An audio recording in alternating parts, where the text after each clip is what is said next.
ગુજરાત સરકાર દ્વારા આયોજિત ગરીબ કલ્યાણ મેળામાં ભુજ, અંજાર અને ગાંધીધામ તાલુકાના લોકોને સહાય અપાઈ।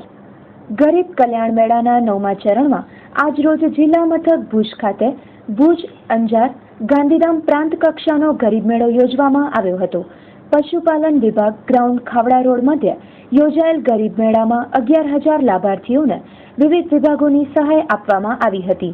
આ વેળાએ મુખ્ય અતિથિ પદે ઉપસ્થિત રહેલ સંસદીય સચિવ શ્રી વાસણભાઈ આહિરે સૌપ્રથમ પીઓકેમાં ભારતીય સેનાએ કરેલ કાબિલેદાદ કામગીરી બદલ સૈન્યના જવાનોને સલામ કરી તેઓની કામગીરીને બિરદાવી અભિનંદન પાઠવ્યા હતા।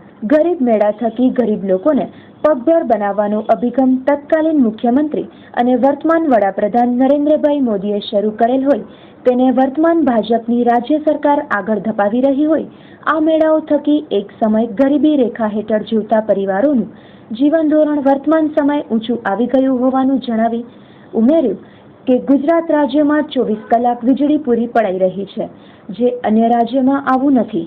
નર્મદાના નીર કચ્છની ધરા પર અવતરણ થયા છે અને માર્ચ 2017 સુધી બચાવ ગુરુકુળ સુધી નર્મદાના નીર પહોંચી આવશે તેવું પણ જણાવ્યું હતું। આ કાર્ય બદલ વહીવટી તંત્રને પણ તેમણે અભિનંદન પાઠવ્યા હતા। ગરીબ કલ્યાણ મેળામાં શિક્ષણ સહાય, રાષ્ટ્રીય કુટુંબ સહાય, માનવ ગરીબ યોજના, વિકલાંગ સાધન સહાય સહિત ભુજ, અંજાર અને ગાંધીધામના લાભાર્થીઓને સહાય અપાઈ હતી।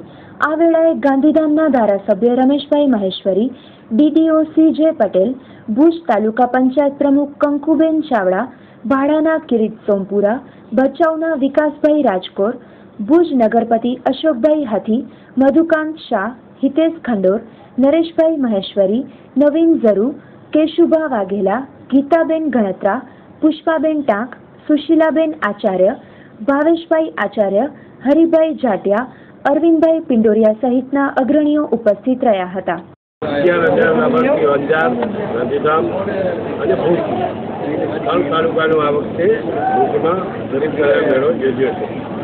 આવા ગરીબ કલ્યાણ મેળાથી તમે જોયું આજે 5 લોકોએ અગાઉ જેણે લાભ લીધો હતો લાભાર્થીએ એને પોતે પોતાના સ્વમુખે અહીંયા આવીને એને પોતાના પ્રવચનમાં કીધું, એને વિકાસની ગાથા વર્ણવી કે હું અગર ખેડૂતભાઈ આવ્યા એમણે એમ કીધું કે ગયા વર્ષે મને ટ્રેક્ટરની 60,000 રૂપિયા સબસિડી મળી હતી એટલે મેં મારો ઘરનું ટ્રેક્ટર વસાવ્યો, જેથી કરીને મારે મોંઘા ભાડાનું ટ્રેક્ટર ભાડે રાખવું ન પડે, સમય ઉપર મારી હું ખેતી કરી શકું, એના સિવાય પણ ઓવર ટાઈમમાં ભાડે કરાવીને પણ હું રૂપિયા કમાઈ શકું, એના હું હપ્તા ભરી શકું।